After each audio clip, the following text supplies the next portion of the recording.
कोल्हापूरमध्ये महादेवी हत्तीणीला परत आणण्यासाठी तब्बल 2 लाख लोकांनी स्वाक्षरी मोहीम चालवली आहे। तर हे स्वाक्षरी केलेले फॉर्म राष्ट्रपतींना पाठवण्यात येणार आहेत।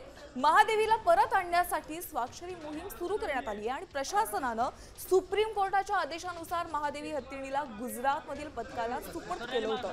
या घटनेनंतर संपूर्ण कोल्हापूरकर नागरिक काहीसे आक्रमक झाल्याचं आपल्याला बघायला मिळालं।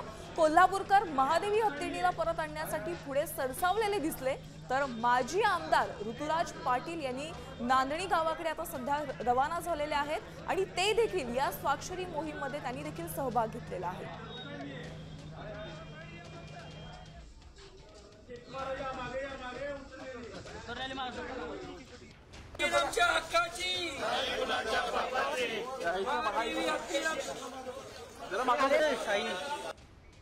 प्रचंड लोकांमध्ये प्रक्षोभ होताच, त्यानंतर आम्ही देशामध्ये एक गूगल फॉर्म व्हायरल केला आणि 48 तासामध्ये 2,04,421 लोकांनी हा हत्ती परत यावा यासाठी सहमती दाखवलेली आहे।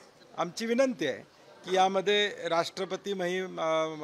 राष्ट्रपतींनी या लक्ष घालावं आणि यामध्ये तोडगा काढावा।